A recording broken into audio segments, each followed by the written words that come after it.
everybody knows Andrew. Like, it's either again, it's bipolar. I'm all on or I'm all off.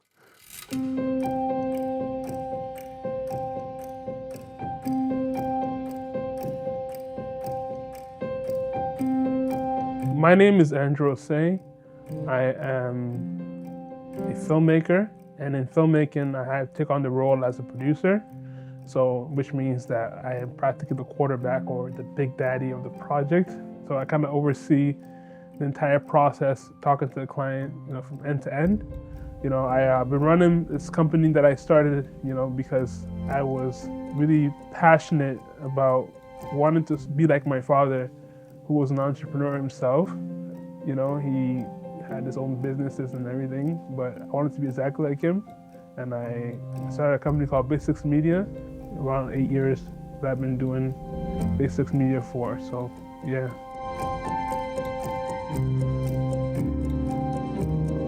I was born in Ghana, actually. I wasn't born in Canada. I came here when I was 9. Like, I didn't set out to become a filmmaker or a producer.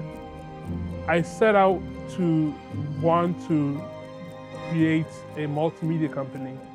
And when I first started, I realized that I couldn't sell anything because I was doing way too much. So I called my mentor, Mel Finley. He's like, Andrew, you're offering too much.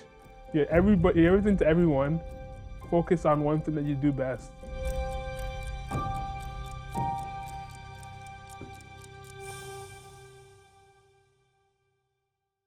Practically, people that know me know that I have bipolar disorder type 1, which means that I have extreme highs and extreme lows. Sometimes my mood just fluctuates, and without medication, it's hard for me to function because my mood is always fluctuating all over the place, right? So I have a mood disorder.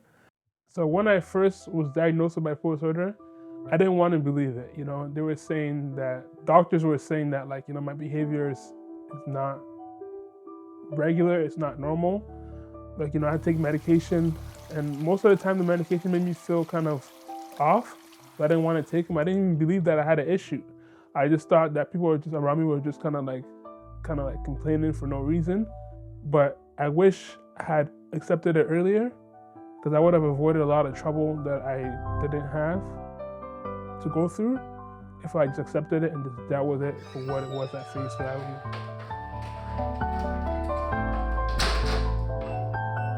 After an incident where I got into an altercation with some cops and some security officers in 2017, that year was the year I hit rock bottom.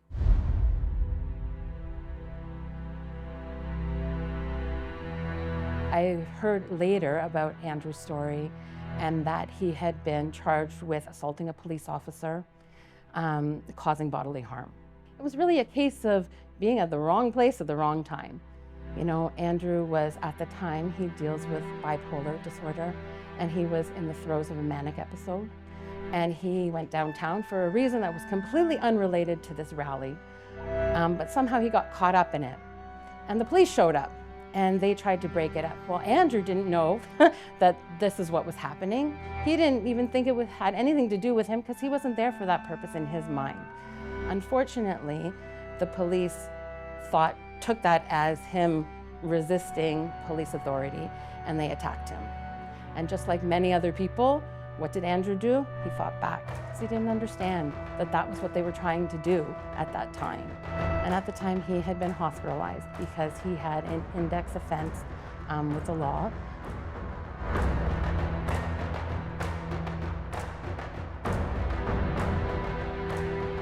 I'm not sure if you know what recidivism is, but I was like in and out of hospital all the time. Like in at least a year, I'll be in the hospital at least 3 to 4 times. And I'll be there for like a month. So out of the entire year, I'll be there for the hospital for like 3 to 4 months. Because I was in the hospital, I have nothing to do but just to write. So kind of process things as I go along, and that's when I discovered my gift of writing. I was put on the ORB, which is the Ontario Review Board. So it's for when people with mental health conditions kind of run into trouble with the law. They put you on the system to kind of help rehabilitate you.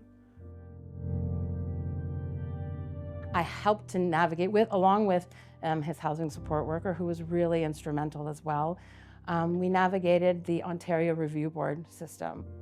The ORB put checks and balance in place. It's supposed to give you an impetus to stay healthy so that you can get back your life again. And that's what it did for me. Andrew was eventually deemed not criminally responsible, NCR. I got off of it pretty relatively fast, about like 3.5 years. My social workers were telling me that usually they still have clients that they deal with and that they serve that have been on it for like 10, 20 years, and they're not off of it. I'll say that that's one thing. It's a feat.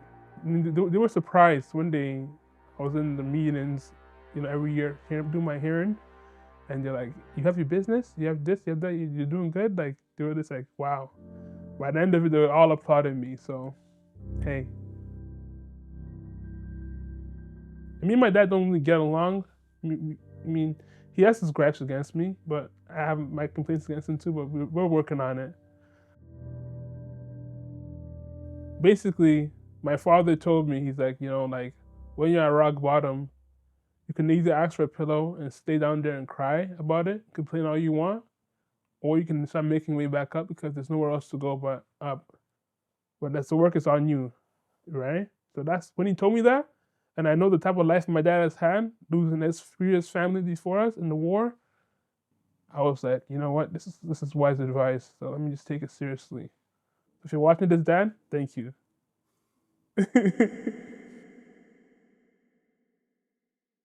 Before I got into film for clients and doing corporate work, or even like commercial and all that stuff, I was making videos on YouTube as a kid, like teaching people how to use technology, software tutorials and stuff like that.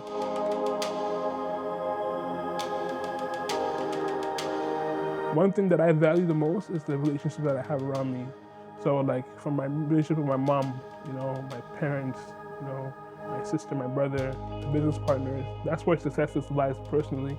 But professionally, success lies in really putting food on my client's table. Because the videos that we make at Big Six, are videos to help promote their business and ultimately get them more work. So once we make the project and it gets them their goals and they're happy with it and it puts food on their table, then I get a kickback and my food's on my table too, right? So it's that reciprocity or that altruism thing, right? It goes beyond just a paycheck. It goes to the point of actually helping these clients, get to their goals and be successful in business, right? Supercharge their business. When I didn't have a partner, when I didn't have someone on boots on ground with me, helping me out in terms of where I kind of lack, like number sense wise, and like just operations and like stuff that I don't know, and like things that like kind of I find stressful, end up in the hospital, and I'll keep doing that over and over and over again, just keep burning myself out. Hi, my name is Datoon. Me and Andrew work together on Big Six Media. We've been working together for the last year and a half. I moved from Nigeria to Canada in 2002. I'm also a real estate media provider in terms of real estate media, photos, videos, and the like. One of my agents actually invited me to a staging conference, which Andrew was actually doing video work for. Andrew came up to me, we started talking, we just started conversating about cameras. Me and him talked because I do media as well, he did media, so it clicked instantly. So he's definitely a sociable person and a type of person who loves to go out there and talk to people and connect with people.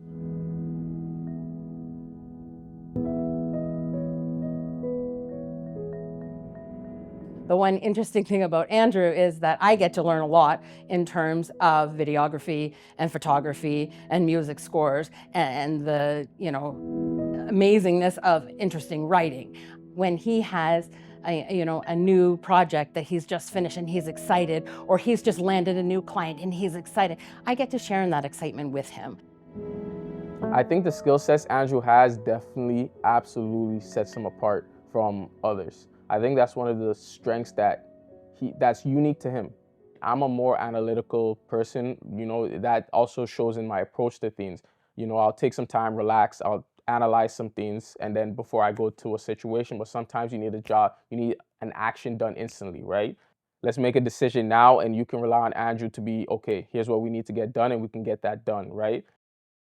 Turn up the volume. Your time, 12-8, take 1.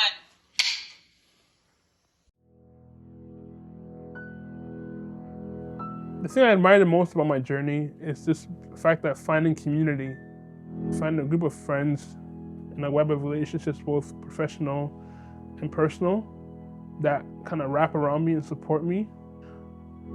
Community groups like, nonprofit organizations that I've worked for who have inner city outreach, all these community groups, and like both personal friends and colleagues that I work with. So I'll say relationships. Andrew's gonna keep relationships. He's gonna make people feel comfortable, and he's always gonna be there when they need him, right? So I think that's something I struggle with, but I can rely on Andrew to be able to take that off of my back. It's funny seeing how some clients actually react, especially in a positive way, when they learn that Andrew has bipolar. We actually had a client not too long ago. They were struggling with their own things, and just the way Andrew's able to conversate, because he's able to relate to them. And just that relatability made the conversation as well as the connection with that client a little easier. So then as we're going through the progress of from the beginning they had in pre-production all the way to post and delivering, they can always rely on an understanding that Andrew's gone through something similar to what they have, right? And you could see that how much that made them at ease. You could see how much that made them feel so good, right? That there's a relatability, there's a connection that just wouldn't be there with other people. And just the fact that Andrew's able to relate on that, in addition to being personal, it just made the job a lot smoother, and it made the client a lot happier.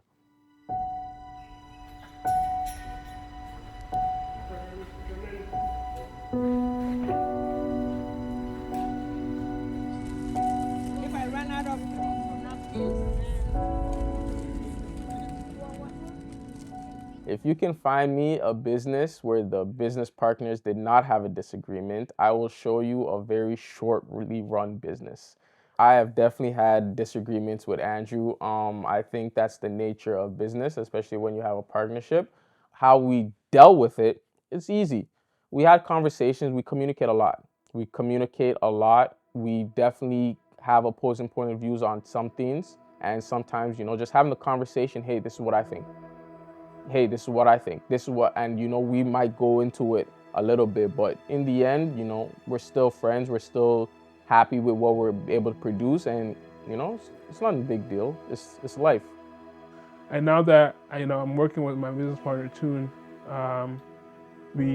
he's been able to take a load off my hand, and two are better than one, right? The Bible says it. So that's how I've been able to solve it. So we came to my life at the right time, and now we're even more prosperous than we would be by myself, And I hope that I hope that I've been able to help him too, in his journey and his business too. It's been a fun ride. It's a roller coaster. Obviously, there's ups and downs, as in with all businesses, but ultimately, it's been a great time. This is my first time really having a business partner that, we're hands-on in terms of the whole scope of the business. There's definitely a load off your back when you're able to rely on somebody else.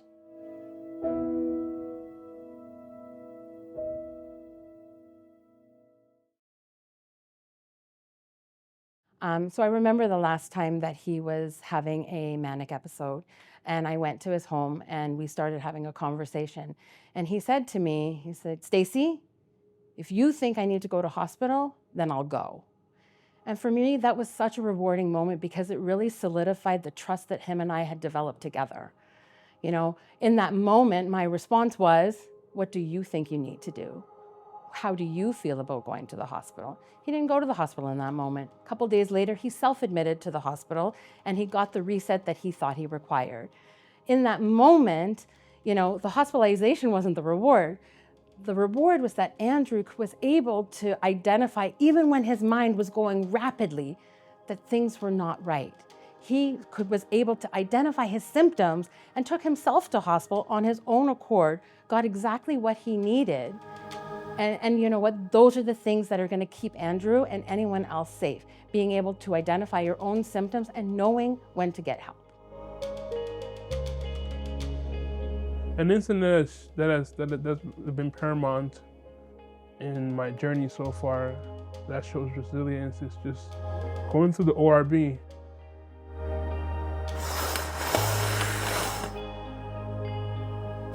When I first met Andrew, he actually told me, about, his issues, his challenges. I didn't really know what to really think about it. I've never really known anybody with bipolar. So for me, it was just kind of a watch and see thing, right? He had told me, he kind of led with all the negatives.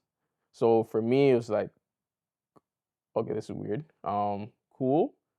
How does that affect business? How does that affect, how can we get stuff done, right? So the fact that he had already been doing this for such a long time before I even met him, it was for me, it's like, okay, I see that there's an issue, but it looked like he was already overcoming. And I think I came in a time where he had already accepted what his life was. He already accepted what he struggled with, but he was still showcasing one effort, but he's also showing successful efforts. And he's also showing growth.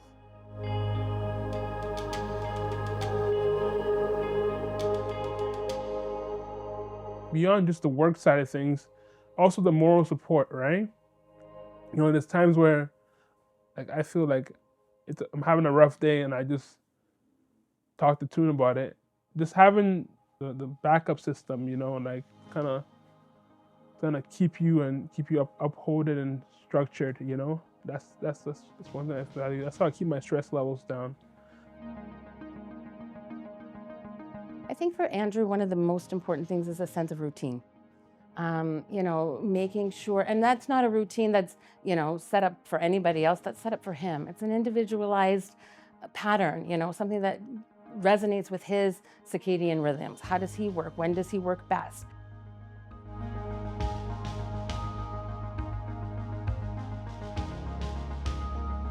I think Andrew's challenges has definitely had an impact on the business, but I don't think in the way most people would think. I think Andrew's understanding of the challenges that he's had to go through to kind of get to this point has actually made him stronger, but also understanding that, hey, there's some things that I need to do to make sure I'm taking care of business. That means he takes extra precautionary efforts to make sure that things are done to a specific way. While some people might be able to do something quickly, he might take a little bit more time to make sure, hey, because of my challenges, I'm gonna take extra steps so that we can still get to the end destination. And for me, I understand that not everybody's the same. Everybody goes through their ups and downs. Everyone has their own issues. But as long as we're able to get the product that we need to get out to the client, then it doesn't matter to me if, hey, I need to do an extra 3 steps versus I just need to go through 1 step. I'll give an example. Okay, so we have a project to edit, right? I started the edit. Tune fixed up the storyline, and I'm gonna go lay down the B-roll, and then he's gonna lay down the graphics, and then the project is done. If I was all by myself, and with all the amount of other work that I have, I probably would be practically stressed. My stress levels would be kind of high. I think Andrew's doing really well. And so in his case, is really just keep on keeping on. He's identified goals that he's met. And so for me, I want to see him identify new goals, pursuing the best version of him. I really want him to live up to his own full potential and to recognize, I think, really deep down, his own self-worth.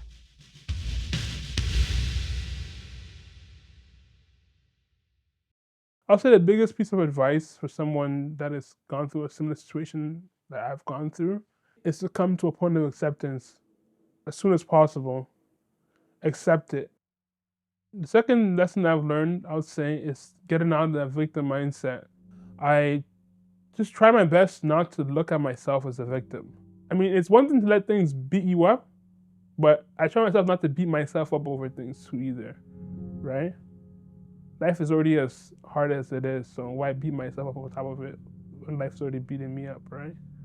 I was in that victim mindset when before my dad had spoken to me about, not asking for a pillow and sleeping at rock bottom and wallowing in self-pity.